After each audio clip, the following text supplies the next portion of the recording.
साहब जुड़े नहीं है, तो अब मेरे दोनों प्रबोधनकार साथियों से अनुरोध है कि आज के प्रबोधन कार्य को प्रारंभ करें और अपने माइक को म्यूट कर लें, अनम्यूट कर लें और दोनों प्रबोधनकार आज के अपने कार्यक्रम को प्रारंभ करें।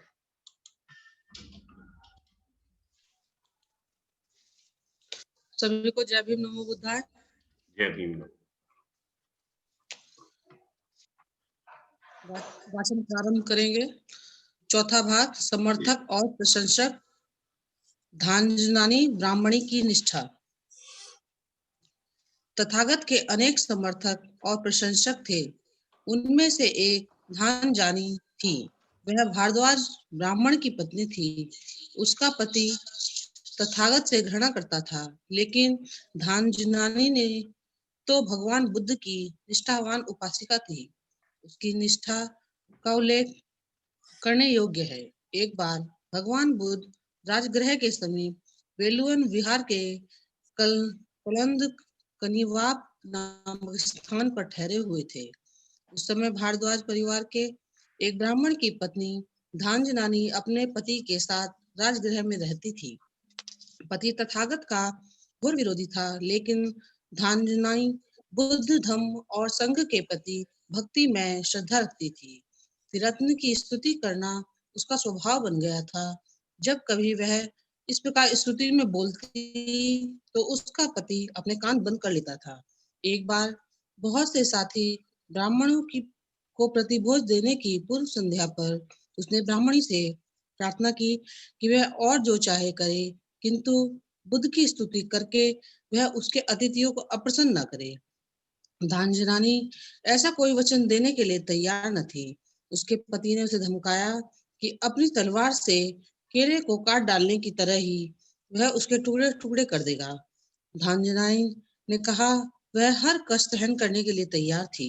इस प्रकार उसने अपनी वाणी की स्वतंत्रता को सुरक्षित रखा और उसने भगवान बुद्ध की स्तुति में 5 गाथाएं कह सुनाई, ताकि ब्राह्मण बिना शर्त स्वयं का समर्पण कर दें। भोजन पात्र तथा सुनहरे चमचम रख दिए थे। अतिथि भोजन करने बैठे थे। अतिथियों को भोजन कराते ही समय ही उसकी बलवती भावना ने जोर मारा। वह बीच में ही वेलुवन वन की ओर घूम कर खड़ी हो गई और उसने त्रिरत्न की स्तुति की। विशुद्ध अतिथिगण उठ खड़े हुए। एक विधर्मी की उपस्थिति से अपवित्र हुए भोजन को थूकते हुए वो तेजी से वहां से चल दिए। ब्राह्मण पति ने चौपट हो गई दावत के मध्य पत्नी को बहुत डांटा।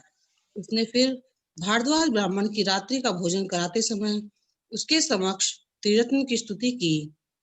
अरहत सम्यक संबुद्ध को नमस्कार है, धम्म को नमस्कार है, संघ को नमस्कार है। उसके ऐसा कहने पर भारद्वाज ब्राह्मण बहुत क्रोधित हुए और चिल्लाए, नीच कहेंगी, हर समय उसी सिरमुंडे के गीत गाती रहती है। ओ नीच, मैं तेरे गुरु को जाकर अभी सबक सिखाता हूँ। धांजनानी ने उत्तर दिया, हे ब्राह्मण, मैं लोक के देवताओं, मार, श्रमण ब्राह्मण, देव या मनुष्य में से किसी एक को भी ऐसा नहीं पाती जो उस श्रेष्ठतम अरहत सम्यक संबुद्ध की भर्त्सना कर सके। लेकिन ब्राह्मण, तुम उनके पास जाओ, तभी तुम्हें पता चलेगा। तब वह नाराज और अप्रसन्न ब्राह्मण तथागत की खोज में निकल गए, जहाँ तथागत ठहरे हुए थे। वहां पहुंचकर उसने मित्रता और शिष्टाचार के साथ उनका अभिवादन किया और कुशल क्षेम पूछकर एक ओर जाकर बैठ गया। इस प्रकार बैठे हुए ब्राह्मण ने तथागत से प्रश्न पूछे, सुख पूर्वक रहने के लिए हमें किसकी हत्या करनी चाहिए और रोना न पड़े इसके लिए हमें किसकी हत्या करना चाहिए? गौतम, वह सर्वोपरि क्या है जिसकी हत्या का तुम सबसे अधिक समर्थन करते हो? तथागत ने उत्तर दिया, सुख पूर्वक रहने के लिए क्रोध की हत्या करनी चाहिए और रोना न पड़े इसके लिए भी क्रोध की हत्या करनी चाहिए। हे ब्राह्मण, क्रोध की जिसका मूल विषैला है, जिसका शिखर उत्तेजनापूर्ण है, जिसमें हत्या माधुर्य है, श्रेष्ठ जनों ने इसी प्रकार की हत्या की प्रशंसा की है। यदि भविष्य में और रोना पीटना ना हो तो क्रोध की हत्या कर देनी चाहिए। भगवान बुद्ध के उत्तर की श्रेष्ठता को समझ भारद्वाज ब्राह्मण बोला, भगवान अद्भुत है। भगवान अद्भुत है। जैसे कोई आदमी किसी गिरी पड़ी वस्तु को उठाकर रख दे, अथवा छुपे को प्रकट कर दे, अथवा मार्ग से भटकते को ठीक रास्ता दिखा दे, अथवा अंधेरे में दीप प्रज्वलित कर दे, ताकि आंख वाले बाहर की चीजें देख सके। इसी प्रकार भगवान बुद्ध ने नाना प्रकार से अपनी सद्धम्म मुझ पर प्रकट कर दिया। इसी प्रकार तथागत बुद्ध ने अनेक प्रकार से अपने धम्म को समझाया। भगवान, मैं बुद्ध, धम्म तथा संघ की शरण ग्रहण करता हूँ। मैं गृहस्थी त्याग कर प्रवजित होना चाहता हूँ। इस प्रकार धान्यरानी न केवल स्वयं भगवान बुद्ध की उपासिका थी, बल्कि उसने अपने पति को भी उनका उपासक बना दिया। रुचि। नमो बुद्धाय। विशाखा की दृढ़ श्रद्धा। विशाखा का जन्म अंग जनपद के भद्दिये नगर में हुआ था। उसके पिता का नाम धनंजय और माता का नाम सुमना था। एक बार सेल ब्राह्मण के निमंत्रण पर बहुत से भिक्षुओं सहित तथागत भद्दिये नगर में पधारे। सेल ब्राह्मण की पोती विशाखा की आयु उस समय मात्र 7 वर्ष की थी। यद्यपि विशाखा केवल 7 वर्ष की थी, तब भी उसने अपने दादा मेंढक के समक्ष भगवान बुद्ध के दर्शन करने की इच्छा प्रकट की। मेंढक ने उसे अनुमति दे दी कि वह तथागत के दर्शन कर आए। साथ के लिए उसने 500 साथी, 500 दास और 500 रथ भी दिए। रथ को कुछ दूरी पर रोक कर वह पैदल तथागत के पास पहुंची। भगवान बुद्ध ने उसे धम्म का उपदेश दिया और वह उनकी गृहस्थ शिष्या बन गई। उसके बाद मेंढक ने भगवान बुद्ध और उनके भिक्षुओं को आमंत्रित किया और उन्हें 15 दिन तक प्रतिदिन भोजन कराता रहा। बाद में जब प्रसेनचित के कहने पर बिंबिसार ने धनंजय को कौशल जनपद में रहने के लिए भेज दिया, तो विशाखा भी अपने माता पिता के साथ चली गई और साकेत में रहने लगी। श्रावस्ती का एक धनी सेठ था, मिगार, जो अपने पुत्र पुण्यवर्धन का विवाह करना चाहता था। उसने कुछ लोगों को योग्य वधू खोजने के लिए भेज रखा था। वधू की खोज करने वाली मंडली घूमते घूमते साकेत जा पहुंची। उसने किसी त्योहार के दिन विशाखा को स्नान के लिए सरोवर की ओर जाते हुए मार्ग में देखा। उसी समय जोर की वर्षा होने लगी। विशाखा की सखियां आश्रय के लिए दौड़ पड़ी, लेकिन विशाखा नहीं भागी। वह अपने सामान्य चाल से चलती हुई उस स्थान पर जा पहुंची जहां मिगार के दूत खड़े थे। उन्होंने उससे पूछा कि वह अपने कपड़े बचाने के लिए अथवा आश्रय हेतु उत्तर दिया, उसके पास कपड़ों की कमी नहीं है, किंतु दौड़ने से फिसलकर गिर जाने पर यदि अंग भंग हो जाता तो उसकी जगह दूसरा लग पाना संभव नहीं था। अविवाहित लड़कियां उस सामान की तरह हैं जो बिकने की प्रतीक्षा में हो। उनकी सूरत का बिगड़ जाना ठीक नहीं। उसके सौंदर्य से पहले ही प्रभावित हो चुकी वह मंडली उसकी बुद्धि से और भी प्रभावित हो गई। दूतों ने उसे एक पुष्प गुच्छ भेंट किया, जिसे विवाह के प्रस्ताव के रूप में उसने स्वीकार किया। विशाखा के घर लौटने पर दूत भी उसके पीछे पीछे घर आ गए।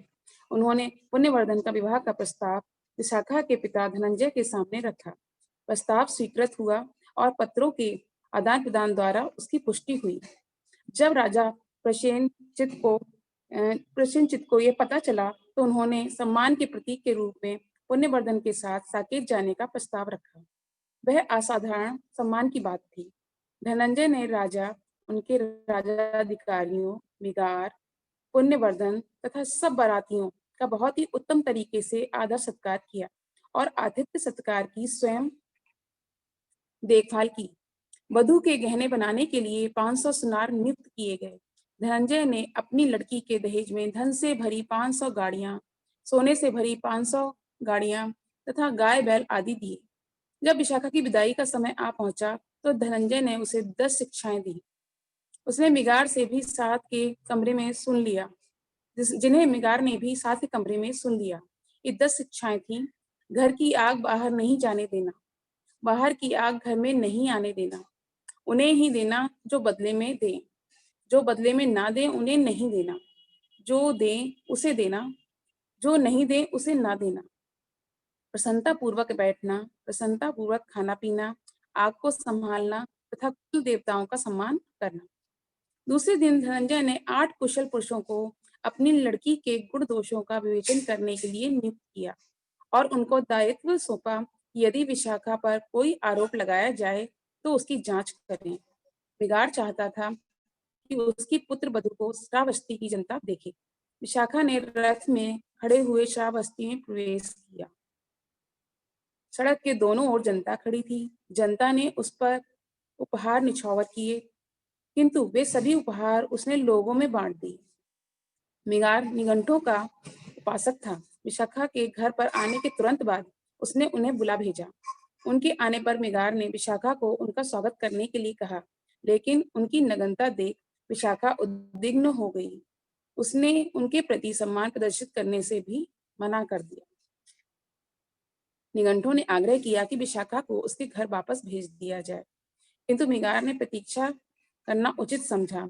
एक दिन जब मिगार खाना खा रहा था और विशाखा पास खड़ी पंखा झल रही थी, तो उसने घर के बाहर एक भिक्षुक खड़ा दिखाई दिया। विशाखा एक ओर हट गई ताकि मिगार की दृष्टि उस पर पड़ जाए, लेकिन मिगार ने भिक्षुक की ओर देखा तक नहीं। वह अपना खाना खाता रहा। जब यह देख विशाखा ने भिक्षु से कहा, भंते आगे बढ़ जाएं, मेरा ससुर बासी भोजन खाता है। यह सुनकर मिगार को बहुत क्रोध आया। उसने उसे वापस भेजने की धमकी दी, किंतु विशाखा की प्रार्थना पर मामला उन 8 कुशल पुरुषों के सामने प्रस्तुत किया गया। विशाखा के विरुद्ध जितने भी आरोप लगाए गए थे, उन्होंने उन सब की जांच की, किंतु विशाखा को निर्दोष ही पाया। विशाखा ने तब आज्ञा दी कि उन्हें उनके पिता के घर भिजवाने की तैयारी की जाए। जब मिगार और उसकी पत्नी ने क्षमा मांगी, विशाखा ने इस शर्त पर रहना स्वीकार किया कि मिगार को भगवान बुद्ध और उनके भिक्षुओं को घर आमंत्रित करना होगा। उसने वही किया, किंतु निघंटों के दबाव के कारण उसने तथागत को भोजन कराने का काम विशाखा को ही सौंपा। उसने भोजन के बाद कनाद की ओट से तथागत का प्रवचन सुनना स्वीकार किया। उस प्रवचन का उस पर ऐसा प्रभाव पड़ा कि वह भगवान का उपासक बन गया। विशाखा के प्रति उसकी कृतज्ञता अगाध थी। इसके बाद उसे अपनी माता के समान समझने लगा और माता के योग उसे आदर प्रदान करने लगा। इसके बाद से विशाखा का नाम मिगार माता पड़ गया। ऐसी प्रबल श्रद्धा थी विशाखा की। मल्लिका की निष्ठा।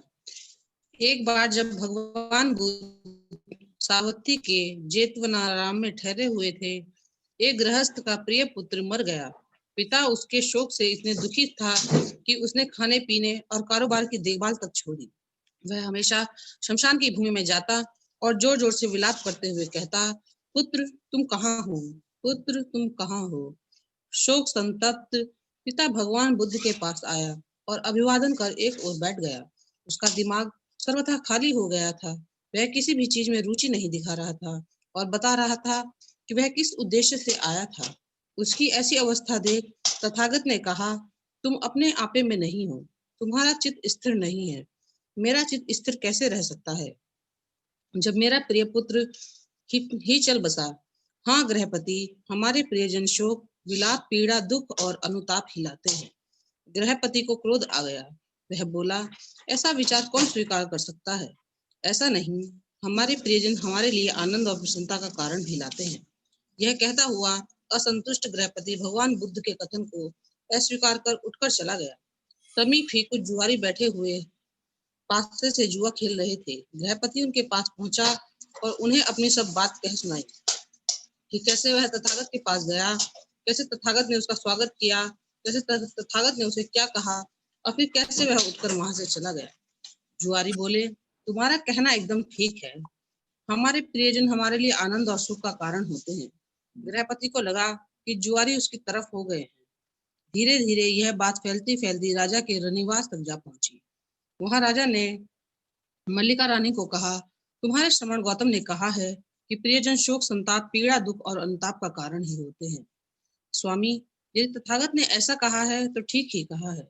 मल्लिका, जैसी कोई शिष्य अपने गुरु की हर बात को जी ऐसा ही है कहकर स्वीकार कर लेता है, उसी प्रकार तुम भी हो।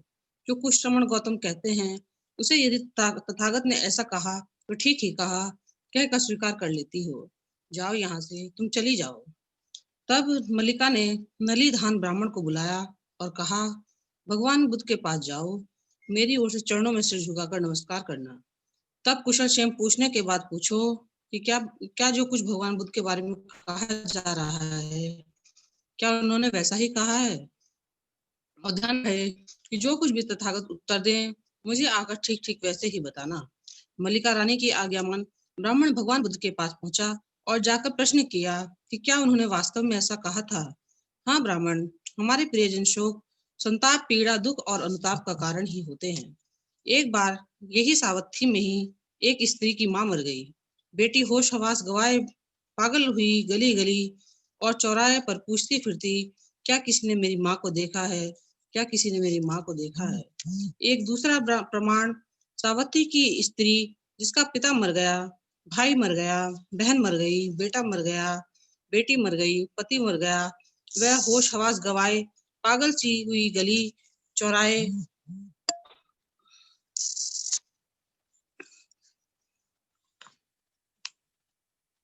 चौराहे पर पूछती फिरती थी, क्या किसी ने मेरे उन प्रियजनों को देखा है? एक तीसरा प्रमाण, सावत्ती का ही वह आदमी जिसकी माँ मर गई, पिता मर गया, भाई मर गया, बहन मर गया, बेटा मर गया, बेटी मर गई, स्त्री मर गई, वह होश हवास गवाए पागल गली चौराहे चौराहे पूछता फिरता, एक चौराहे से दूसरे चौराहे चिल्लाता, क्या किसी ने मेरे प्रियजनों को देखा है?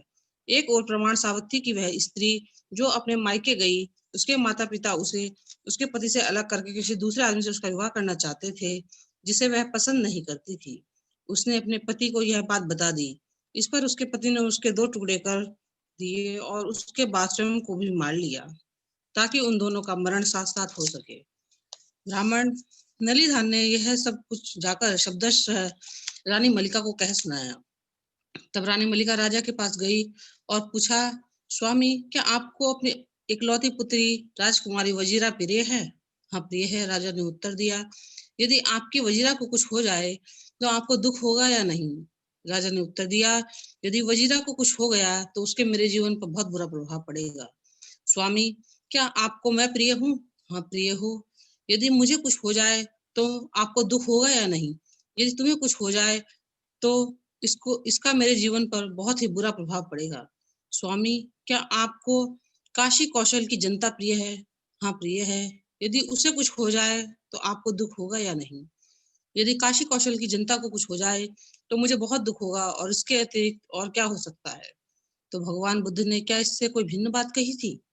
राजा ने पश्चाताप प्रकट करते हुए उत्तर दिया, मल्लिका, नहीं, यही कहा था और ठीक ही कहा था। पूछिए। गर्भिणी माता की प्रबल इच्छा। एक बार भगवान भग देश के सुसुभार पर्वत पर भेष कलावन के मृगदाब में ठहरे हुए थे। बौद्ध राजकुमार का पद्म नामक प्रसाद अभी बनकर तैयार ही हुआ था। उसमें किसी श्रवण ब्राह्मण या किसी अन्य व्यक्ति का वास नहीं हुआ था। राजकुमार ने संजिक पुत्र नाम के एक ब्राह्मण से कहा, भगवान बुद्ध के पास जाओ और मेरी ओर से उनके चरणों में नमन करो। उनकी कुशल क्षेम पूछो और उनके भिक्षु संघ सहित कल के भोजन के लिए आमंत्रित करो। यह संदेश भगवान बुद्ध तक पहुंचा। उन्होंने मौन रहकर निमंत्रण स्वीकार किया, जिसकी सूचना राजकुमार को मिल गई। रात बीतने पर राजकुमार ने अपने पद्म नाम के महल में श्रेष्ठ भोजन तैयार करने के लिए आदेश दिए और महल की सीढ़ी पर सफेद वस्त्र बिछाने के लिए कहा। इसके बाद उसने एक तरुण ब्राह्मण से कहा कि भोजन तैयार होने की सूचना दे आओ।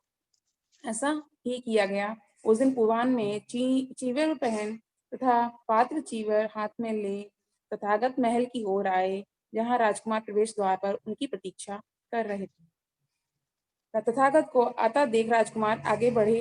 उन्होंने उनका अभिवादन किया और तथागत के पीछे पीछे महल की ओर वापस आ गए। सीढ़ियों के नीचे भगवान बुद्ध स्थिर होकर रुक गए।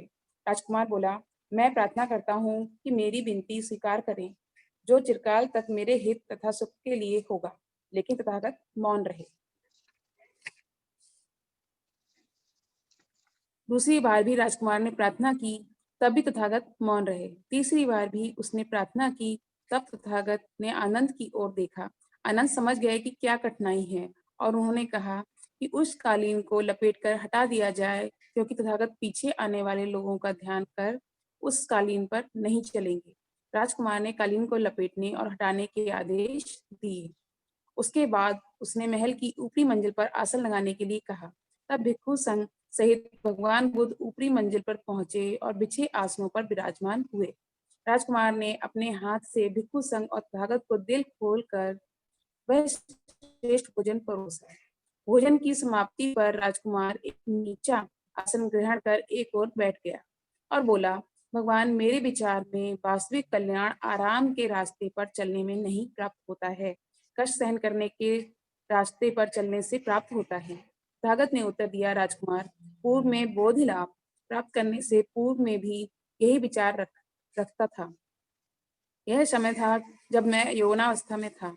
मेरे काले काले घुंघराले बाल थे। सौंदर्यपूर्ण तरुणाई के मध्य में था। अपने माता पिता की इच्छा के विपरीत, जो उस समय रो रहे थे और दुखी थे, मैंने बाल और दाढ़ी मुड़ा ली तथा काषाय वस्त्र धारण किए और प्रवर्जित होकर घर से बेघर हो गया।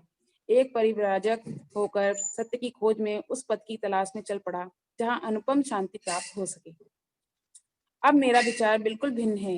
यदि आदमी स्वधर्म को जानता है तो वह दुखों का अंत कर सकता है। राजकुमार बोला, कैसा अद्भुत स्वधर्म है, स्वधर्म की कैसी अद्भुत व्याख्या है, यह समझने में कितना सरल है। तब तरुण ब्राह्मण ने कहा, राजकुमार, यद्यपि आपने इस प्रकार समर्थन किया है, किंतु इस पर भी आपने यह नहीं कहा कि आप बुद्ध, धम्म तथा संघ की शरण में जाना चाहते हैं। राजकुमार बोला, मित्र, ऐसा मत कहो, क्योंकि मैंने अपनी माता के मुख से सुना है। हे मित्र, जिस समय भगवान बुद्ध कौशाम्बी के भोजताराम में ठहरे हुए थे, मैं गर्भणी अवस्था में ही भगवान बुद्ध के पास गई, उनका अभिवादन किया और जाकर एक और बैठ गई। एक और बैठ उन्होंने कहा, भगवान चाहे लड़का हो चाहे लड़की हो, जिसको मैं इस समय अपने गर्भ में धारण किए हुए हूँ, वह मेरी अनुत्पन्न संतान बुद्ध, धम्म तथा संघ की शरण ग्रहण करती है। मैं भगवान से अनुरोध करती हूँ कि वे इस शिशु को अब से जीवन पर्यंत अपना शरणागत उपासक स्वीकार करें। दूसरी बार जब भगवान बुद्ध यहाँ उस भक्त देश में भी शिशुमार गिरी पर भेष कलावन मृगदाव उद्यान में ठहरे हुए थे, मेरी दाई मुझे तथागत के पास ले गई। उनके सामने खड़ी होकर वह बोधि राजकुमार बुद्ध, धम्म तथा संघ की शरण ग्रहण करता है। अब मैं तीसरी बार स्वयं यह शरण ग्रहण करता हूँ और तथागत से प्रार्थना करता हूँ कि वह मुझे अपने शरणागत उपासक स्वीकार करे। केनिया द्वारा स्वागत। आफड़ में सेल नाम का एक ब्राह्मण रहता था, जो तीनों वेदों में पारंगत था, व्याख्या सहित कर्मकांड का पंडित था, शब्द शास्त्र तथा शब्दों की व्युत्पत्ति का ज्ञाता था, पांचवी विद्या इतिहास से परिचित था। वह व्याकरण जानता था और लोकायत शास्त्र भी जानता था तथा महापुरुष लक्षणों की भी जानकारी रखता था। वह 300 तरुण ब्राह्मणों को वेद मंत्र सिखाता था। अग्नि पूजक केन्य ब्राह्मण इस सेल ब्राह्मण को मानने वाला था। अपने 300 शिष्यों के साथ सेल जब वहां पहुंचा तो उसने देखा कि सभी अग्नि पूजक भिन्न भिन्न कार्यों में व्यस्त थे। केन्य गोलाकार स्वयं खाना बना रहा था। यह देखकर सेल ब्राह्मण ने केनी ब्राह्मण से कहा, यह सब क्या है? क्या यह किसी विवाह का भोज है या कोई बलि यज्ञ होने वाला है अथवा राज कर्मचारियों के साथ मगध राज बिंबिसार को कल भोजन के लिए आमंत्रित किया है? सेल, यह किसी का विवाह भोज नहीं है, न ही मगध राज बिंबिसार का राज कर्मचारियों सहित आ रहे हैं, लेकिन मैंने एक बहुत बड़ा यज्ञ रचा है। श्रवण गौतम 1250 भिक्षुओं के साथ चारिका करते आपण में पधारे हैं। प्राप्त सूचना के अनुसार श्रमण गौतम की बहुत कीर्ति फैली हुई है। वह अरहत हैं, सम्यक संबुद्ध हैं। यह वही हैं जिन्हें मैंने भिक्षु संघ सहित यहाँ कल के भोजन के लिए आमंत्रित किया है। भोज की ये सब तैयारियां उन्हीं के लिए हैं। सेल ने प्रश्न किया, केनिय, तूने क्या कहा? वह सम्यक संबुद्ध हैं? हाँ, मैंने कहा कि वह सम्यक संबुद्ध हैं। केनिय ने उत्तर दिया, क्या तूने सचमुच कहा कि वह सम्यक संबुद्ध हैं? हाँ, मैंने सचमुच कहा कि वह सम्यक संबुद्ध हैं। कौशल राज प्रसेनचित द्वारा तथागत की स्तुति। एक बार भगवान बुद्ध श्रावस्ती में अनाथ पिंडक के चेतवनाराम में ठहरे हुए थे। उस समय कौशल राज प्रसेनचित अपना उद्देश्य पूरा करके एक छद्म युद्ध से लौटा था, जिसमें वह विजयी हुआ था। उद्यान में पहुंचकर वह एक ओर घूम गया तथा वह सड़क मार्ग था जहां वह रथ पर चढ़ गया। आगे जाकर रथ से उतरा और उद्यान में से होकर पैदल चला गया। उस समय बहुत से भिक्षु खुले में चहलकदमी कर रहे थे। कौशल राज प्रसेनजित उनके पास गया और बोला, भंते, इस समय तथागत भगवान अरहत सम्यक संबुद्ध किस जगह विराजमान होंगे? मैं उनके दर्शन करना चाहता हूँ। महाराज, वह वहां हैं, द्वार बंद हैं, आप शांति से वहां चले जाएं, बरामदे में प्रवेश करें, खास कर दरवाजे की कुंडी खटखटाएं, तथागत आपके लिए दरवाजा खोल देंगे। तब कौशलराज प्रसेनजित बताए अनुसार उस जगह पहुंचे। उन्होंने खासकर दरवाजे की कुंडी खटखटाई, तथागत ने दरवाजा खोल दिया। तब प्रसेनजित ने तथागत की गंध कुटी में प्रवेश किया, तथागत के चरणों में सिर से नमन किया, उनके चरणों को चूमा और हाथ से स्पर्श किया और अपना परिचय देते हुए कहा, भगवान, मैं कौशलराज प्रसेनजित हूँ। लेकिन महाराज, जिस विशेषता को देखकर आप मेरे प्रति ऐसी विनम्रता दिखा रहे हैं और इस शरीर के प्रति ऐसा श्रद्धा भाव प्रदर्शित कर रहे हैं, भगवान बुद्ध ने कहा। 7वां खंड, महान श्रमण की अंतिम चारिका। निकटस्थ जनों से भेंट, उनके उपदेशों के केंद्र। ऐसा नहीं कि धम्मदूतों की नियुक्ति के पश्चात भगवान बुद्ध स्वयं किसी एक जगह जाकर बैठ गए हों, वह स्वयं भी धम्मदूत बने रहे। ऐसा प्रतीत होता है कि भगवान बुद्ध ने कुछ विशेष स्थानों को धर्म प्रचार के कार्यों के लिए प्रमुख केंद्र बना लिया था। ऐसे केंद्रों में प्रमुख थे सावथी और राजगृह।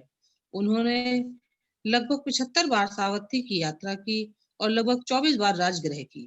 कुछ दूसरे स्थान धम्म प्रचार के छोटे केंद्र थे। वे थे कपिलवस्तु, जहां तथागत 6 बार गए, वैशाली भी 6 बार गए और कम्मास धम्म 4 बार गए। वे स्थान जहाँ तथागत पधारे।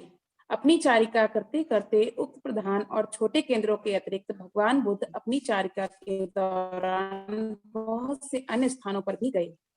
वह उखट्टा, नादिका, साला, अस्तपुर, घोषताराम, नालंदा, आपण तथा एतमा पधारे। वह औपसाद, इच्छानंगल, चांडाल कप तथा कुसीनारी गए। वह देवदह, पावा, अम्बसंडा, सितब्या, अनुपिया तथा अजुज्जा गए। जिन जिन जगहों पर तथागत गए, उनके नामों को देखने से पता चलता है कि वह शाक्य देश, कुरु देश तथा अंग देश में भी पधारी। मुख्य रूप में ये कह सकते हैं कि उन्होंने सब की यात्राएं की। ये कुछ ही स्थान प्रतीत होते हैं, लेकिन उनके बीच की दूरी कितनी थी? लुम्बिनी से राजगृह की दूरी 250 मील से कम नहीं थी। इससे दूरी का अनुमान लग जाता है। इन दूरियों को भगवान बुद्ध ने पैदल ही तय किया था। उन्होंने बैलगाड़ी तक का उपयोग नहीं किया। आरंभ में तो उन्होंने चारिका काल में रास्ते में ठहरने के लिए भी उनके पास कोई जगह नहीं होती थी। आगे चल के उनके गृहस्थ उपासकों ने उनके ठहरने और आराम करने के लिए विहार बनवाए, जिनका उपयोग वे पड़ाव हेतु करने लगे। बहुधा तथागत मार्ग में वृक्षों की छायाओं में ही रात बिताया करते थे, जो उनके धम्म संदेश को स्वीकार करने के लिए लालायित थे। उनके संदेह दूर करने और परेशानियां हटाने के लिए तथागत एक स्थान से दूसरे स्थान और कभी कभी एक गांव से दूसरे गांव तक भी गए। वे अपने मत के विरोधियों के तर्कों का खंडन भी करते थे। उन्हें अपने सिद्धांतों का धम्मोपदेश देते थे, जो बच्चों के समान उनके पास मार्गदर्शन प्राप्त करने के लिए आते थे। भगवान बुद्ध जानते थे कि जितने लोग उनका उपदेश सुनने आते हैं, वे सब समान रूप से बुद्धिमान नहीं होते और ना ही वे सभी स्वतंत्र विचार एवं धारणा के होते हैं। उन्होंने भिक्षुओं को भी चेतावनी दी थी कि श्रोतागण 3 प्रकार के होते हैं। खाली दिमाग, मूर्ख जिसे कुछ भी दिखाई नहीं देता, यद्यपि वह प्रायः भिक्षुओं के पास जाता है। आदि, मध्य और अंत का प्रवचन सुनता है, लेकिन उसे कभी नहीं समझ पाता, उसके पास बुद्धि ही नहीं होती। लेकिन अविवेकी आदमी से वह आदमी अच्छा होता है, जो प्रायः भिक्षुओं के पास जाता है, आदि, मध्य और अंत तक उनके प्रवचन सुनता है और वहां बैठा हुआ उनके प्रत्येक शब्द को समझ लेता है, लेकिन फिर भी वह वहां से उठने पर वह प्रवचन को भूल जाता है, उसका दिमाग खाली हो जाता है। इन दोनों से प्रशस्त प्रज्ञ आदमी श्रेष्ठ है। वह भिक्षुओं के पास जाता है, आदि, मध्य और अंत तक उसके प्रवचन सुनता है, वहां बैठे बैठे हर शब्द को समझता है। वह कुछ ध्यान में रखता है, स्थिर एकाग्र चित्र नियमों में तथा धार्मिक विषयों में दक्ष होता है। इन सब के बावजूद भगवान जगह जगह जाकर धर्म उपदेश देने में कभी थकते नहीं थे।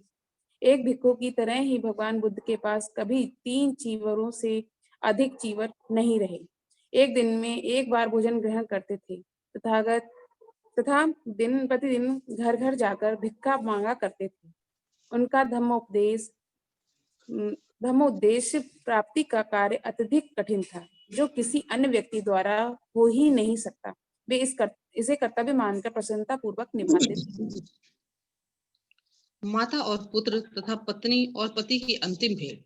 मृत्यु से पहले महाप्रजापति और क्षुद्रा को तथागत से भेंट करने का अवसर प्राप्त हुआ। शायद यह उनकी अंतिम भेंट थी। पहले महाप्रजापति गई और उनके साथ जाकर तथागत की पूजा अर्चना की। वह उनकी ऋणी थी, क्योंकि तथागत ने उन्हें सधम्म का पान कराया था, क्योंकि उसके शरीर ने तथागत के माध्यम से जन्म ग्रहण किया था, क्योंकि उसके शरीर में धम्म ने तथागत के माध्यम से ही विकास पाया था, क्योंकि उसने तथागत के धम्म रूपी दुग्ध का पान किया था, क्योंकि उसने उन्हीं की सहायता से संसार सागर को पार किया। वह कितने गौरव की बात थी कि वह बुद्ध जननी के रूप में जानी गई। और तब उसने अपनी बात कही, अब मैं इस देह का त्याग कर मृत्यु को प्राप्त होना चाहती हूँ। हे दुख का अंत करने वाले भगवान, मुझे इसकी अनुमति दे। यशोधरा ने भी भगवान बुद्ध को संबोधित करते हुए कहा कि अब वह 78 वर्ष की हो गई हैं। तथागत ने कहा कि यह उनका 80वां वर्ष है। यशोधरा ने कहा कि आज की रात ही उसे मृत्यु को प्राप्त होना है। महाप्रजापति की अपेक्षा उसका स्वर अधिक संयत था। उसने तथागत से मरने की अनुमति नहीं मांगी और न उसने उनकी शरण ग्रहण की। इसके विपरीत उसने तथागत से कहा कि मैं अपनी शरण आप हूँ। उसने जीवन के सभी विकारों को नष्ट करके विजय प्राप्त कर ली थी। वह अपनी कृतज्ञता प्रकट करने के लिए इसलिए आई थी कि क्योंकि तथागत ने ही उसे रास्ता दिखाया और धम्म बल प्रदान किया था। पिता पुत्र में अंतिम भेंट। एक बार जब भगवान बुद्ध राजगृह के बेलवन विहार में निवास कर रहे थे, उस समय राहुल अम्बलटिका में ठहरा हुआ था। अपराह्न के बाद भगवान बुद्ध समाधि से उठकर राहुल की ओर गए। उन्हें दूर से आता देख राहुल ने उनके लिए आसन बिछा दिया तथा पैर धोने के लिए पानी रख दिया। राहुल द्वारा बिछाए गए आसन पर बैठकर तथागत ने अपने पांव धोए और राहुल भी अभिवादन कर एक ओर बैठ गया। राहुल को संबोधित करते हुए तथागत ने कहा, जिसे जानबूझकर झूठ बोलने में लज्जा नहीं, वह कुछ भी पाप कर्म कर सकता है। इसलिए राहुल, यह सीखना चाहिए कि हंसी मजाक में भी कभी झूठ ना बोलेंगे। इस प्रकार कोई भी काम करते हुए, कोई भी शब्द बोलते हुए पहले उसके बारे में सोचो। कोई भी बात मन में पैदा हो तो पहले उसके बारे में सोचो। जब कोई भी काम करने लगो तो पहले उसके बारे में सोचो कि वह तुम्हारे तथा दूसरों के लिए अहित कर तो नहीं होगा। एक दुष्ट कर्म दुखदायी होता है और दुख पैदा करता है। यदि तुम्हारे विचार में वह काम ऐसा ही है तो उससे विरत रहो। लेकिन यदि तुम्हारा विवेक कहे कि यह काम अहितकर नहीं है, हितकर है, तो उसे कर सकते हो। मैत्री का अभ्यास करो, क्योंकि मैत्री भावना का अभ्यास करने से द्वेष का शमन हो जाएगा। करुणा का अभ्यास करो, क्योंकि करुणा भावना का अभ्यास करने से खींच का शमन हो जाएगा। औरों के कल्याण और समृद्धि पर मुदिता का अभ्यास करो, क्योंकि मुदिता भावना का अभ्यास करने से अरति का शमन हो जाएगा। उपेक्षा का अभ्यास करो, क्योंकि उपेक्षा भावना का अभ्यास करने से विरोध का शमन हो जाएगा।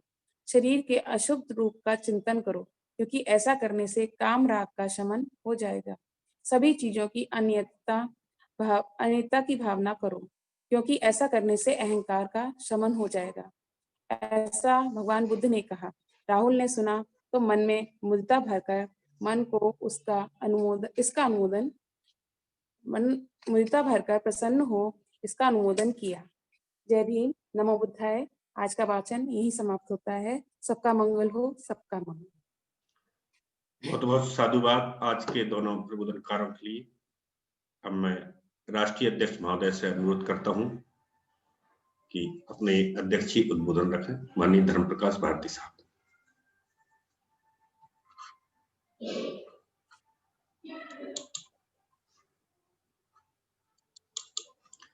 साहब अपना माइक अनम्यूट करें और अपनी बात करें।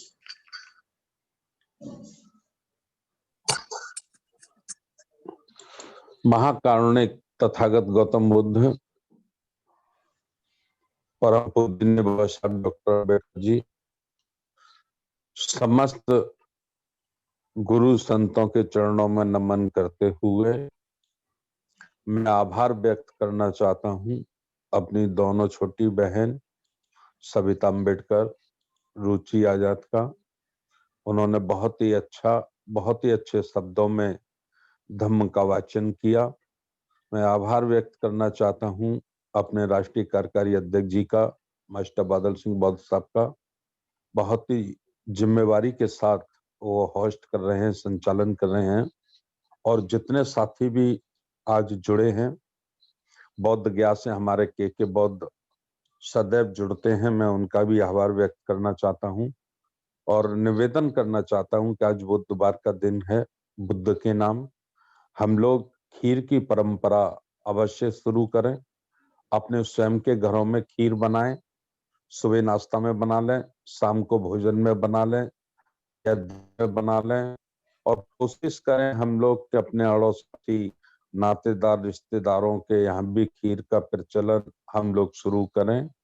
और यदि संभव हो सके तो सामूहिक रूप से हम खीर बनाकर वितरण करें और बुधवार को बुद्ध के नाम हम लोग घोषित करें संपूर्ण भारत में।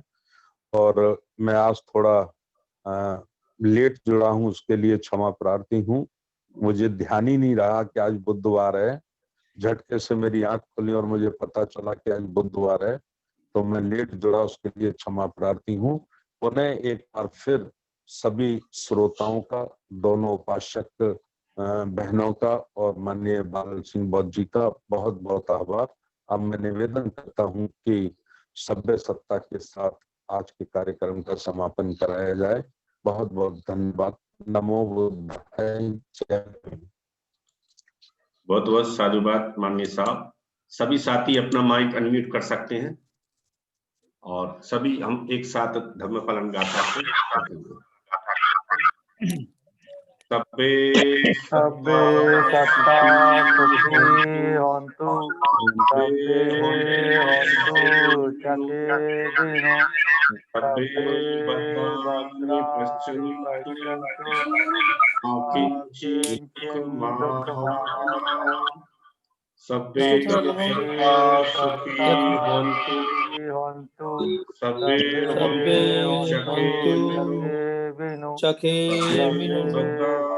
पश्यन्तु मा किञ्चित् दुःखमाप्नुयात्।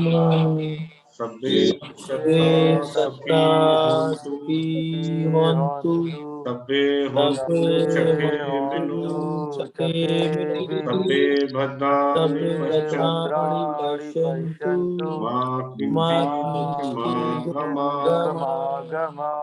साधु साधु साधु बुद्धं नमामि, संघं नमामि। आज के वेबिनार का विधिवत समापन किया जाता है। सभी साथियों को सादर नमो बुद्धाय। जय भीम। सभी साथियों को नमो बुद्धाय। जय भीम। सभी साथियों को जय भीम, नमो बुद्धाय।